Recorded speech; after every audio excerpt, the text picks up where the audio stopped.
All right, so welcome to another deep dive, and this time, oh boy, get ready for this. We're diving headfirst into a list of 10 fantasy books for kids. For kids, huh? Sounds fun. It is. They were all recommended by the Mary Sue. You familiar with them? Oh, yeah, the Mary Sue, definitely. They're all about that geek culture, right? Exactly. And we're going to take a close look at some of the hidden depths, even in the stories you might think you know by heart. I love that. Always something new to discover. Exactly. Whether you're looking for new book recommendations, a good dose of nostalgia, or just a fun deep dive, we've got you covered. Buckle up. So what really jumps out at me about this list is the huge range of themes and big ideas. I mean, we're not talking just light and fluffy adventures here. Yeah, these stories, even though they're for kids, they go deep, like way deep, into some pretty philosophical, psychological stuff. Right. It's really impressive. Okay, let's jump right in with A Wrinkle in Time by Madeline L'Engle. Published back in 1962, this book, get this, introduced the wild concept of the Tesseract. A tesseract, what's that? Oh, it's like a wrinkle in space and time. Whoa. I know, right? And think about this. They did this decades before Avengers made it cool. Wow, ahead of its time, for sure. Imagine, you're a kid back then, and you read this book. That's incredible. She was a woman writing science fiction when it was like a total boys' club. Right. And she managed to weave these complex scientific ideas into this story. Captivated young readers and, let's be honest, traumatized little minds for decades. Oh, for sure. I still remember that creepy planet of Chemazotz with that thing IT lurking around, controlling everything. Totally. It's this brilliant exploration of totalitarianism, the dangers of just blindly obeying. L'Engle doesn't shy away from the dark stuff, but she balances it with this powerful message of hope. It's all about Meg Murray and her unwavering love and determination. Right. That's what helps her overcome those dark forces. Okay, speaking of facing fears, let's jump to the NeverEnding story. Oh yeah, Michael Ende. This one has one of the freakiest antagonists ever. I mean, ever. The Nothing. Oh my gosh, the Nothing. Talk about nightmare fuel. Right. But it's more than just a monster, right? It's this embodiment of, despair, apathy, the loss of imagination. Exactly. And that's what makes it so scary, I think. It's not just a villain you can fight. It's this, existential dread, Absolutely. And then there's that metafictional twist, The characters in the book know that Bastian, the kid reading the story, is their only hope. Whoa. Talk about breaking the fourth wall. Right. Blurs those lines between a fiction and reality. Makes you wonder about the power of storytelling, Totally. Is Bastian really in control or is he just a pawn? And then it makes you think, do we as readers have that kind of power to influence the stories around us? Wow, that is deep.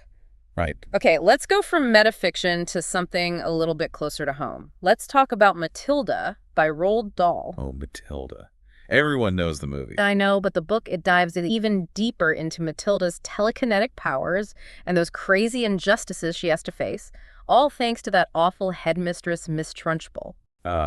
Miss Trunchbull, what a character. But yeah, Matilda's telekinesis, it's not just some random power. It's like this symbol of her intelligence, her inner strength. I like that. And her way of pushing back against these people trying to squash her spirit. She's like a champion for bright kids everywhere. That's so true. Dahl's writing, it's full of that dark humor and these outrageous characters. But underneath it all, there's this sharp critique of authoritarianism, adults being jerks, and it celebrates that rebellious spirit of childhood. It's a good reminder that even the smallest among us can shake things up. Yes. Yeah. Okay.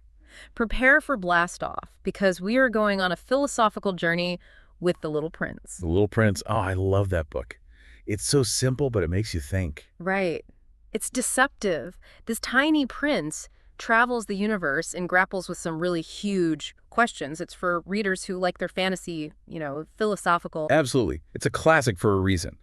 Each planet the prince visits represents something about human nature, from the conceited man to the lonely lamplighter. Right. And don't forget that Rose, the manipulative one. Oh yeah, ouch. Even a little prince has to deal with relationship drama, right? It's a good reminder. Love can be beautiful, but it can be tough.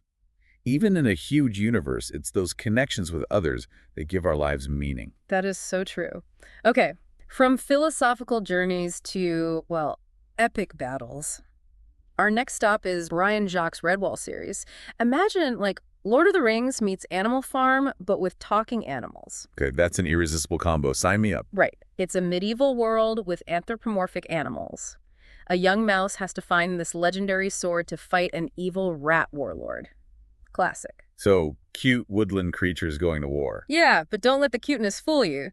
This series can get, like, surprisingly dark. Really? Yeah, there's violence, danger, and real stakes.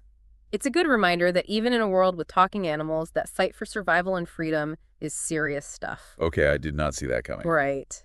For a different kind of thrill, let's head into The Jumbies by Tracy Baptiste. The Jumbies.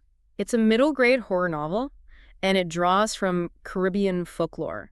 It's about these shadowy spirits, creepy yellow eyes, and a girl's courage in the face of supernatural danger. Oh, so like Caribbean folklore meets Goosebumps. I'm intrigued. Exactly. What I love is how it like seamlessly blends traditional storytelling with these like modern anxieties. Makes sense. It reminds us that every culture has its way of dealing with the unknown, and sometimes those things that go bump in the night, well, they're just reflections of our own fears. That's deep. I like that. Plus, those descriptions of the Jumbies with their creepy yellow eyes, that'll definitely have you checking under the bed before lights out. Okay, I'm already a little creeped out. Okay, let's shift gears a bit to another chilling tale, City of Ghosts. This is by Victoria Schwab. Okay, City of Ghosts. So it's set in, get this, Edinburgh, Scotland. Edinburgh, that's I cool. know, right? A city like overflowing with history and ghost stories. It's like a supernatural detective story, but with a dose of historical fiction thrown in. I love that combination. Right. And our main character, Cass, can see and talk to ghosts.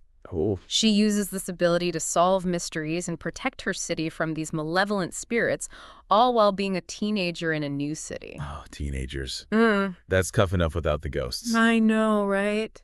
And Schwab does such a good job of like making the supernatural feel real. Like you said, Edinburgh is already known for its ghost stories. Right. This book takes it to another level. And then there's Jacob, Cass' best friend, who, by the way, is a ghost himself. Their banter and adventures add a layer of like warmth and humor to the story. Ah, I love that. It's a reminder that even with darkness and danger all around, friendship can be a powerful thing. Okay, so get ready to enter a world where stories literally come alive. This is Inkheart by Cornelia Funk. Oh, I've heard of Inkheart. It's so good. Yeah. So Maggie's dad, Mo, can bring book characters to life by reading aloud. But twist, villains can also escape. Oh, no. I know. And that's what happens. He accidentally releases Capricorn. He's this power-hungry villain from the book. And now Maggie, her dad, and this bunch of characters, both real and fictional, have to stop him. High stakes. I know. Funke also explores the idea that fictional characters, when they come alive, well, they're as complex and flawed as real people. That's an interesting concept. It really blurs those lines between fiction and reality, doesn't it? It does. Okay, let's go from battling fictional villains to challenging real-world prejudice. We're heading to the Appalachian Mountains in the early 1900s. Ooh, where are we going? Willa of the Wood by Robert Beatty. Willa of the Wood. It's this powerful story about Willa, a night spirit, who has to choose between loyalty to her people and her own sense of what's right. Oh, that's a tough choice. It is. Willa's been raised to fear humans, but then she meets a kind human who, like, totally challenges everything she thought she knew. Wow. So it's about prejudice and breaking down barriers. Exactly. And Beatty does such a great job of creating this rich, atmospheric world inspired by, like, Appalachian folklore. That sounds amazing. It is. And finally, we land on a lighter note. How to Train Your Dragon by Cressida Cowell. Oh, How to Train Your Dragon. I love it. A classic. It's hilarious, heartwarming, and set in a world of Vikings and dragons. What's not to love? It's a classic underdog story. Right? Yes, it's all about Hiccup. He's a Viking who doesn't really fit in. I feel that. He befriends Toothless, a dragon who, defies everyone's expectations. It's all about friendship, courage, and, being yourself, even when it's hard. That's a great message for kids. And while it's funny and adventurous, it also touches on deeper stuff like acceptance, tolerance, and overcoming fear to, really understand each other. It's a great series, and I think it appeals to people of all ages. So there you have it. 10 amazing fantasy books for kids, each with a unique blend of adventure, magic, and, stuff that makes you think. It's really clear that these books, even though they're for kids, they have so much to offer readers of any age. They touch on those universal themes, courage, friendship, the power of imagination, and it's why they become classics, Absolutely. And that makes me wonder, what is it about these books, even decades later, that makes them so enduring? Why do they still resonate with readers, young and old? Ooh, that's a great question. And I think Honestly, it deserves its own deep dive. But before we go there, we want to hear from you. Yes. Which of these books had the biggest impact on you, and why? And remember, it's never too late to pick up a good book, revisit those favorite worlds, and rediscover the magic on every page. Thanks for joining us on this deep dive, everyone. We hope you had fun. And keep exploring the amazing world of fantasy. Happy reading!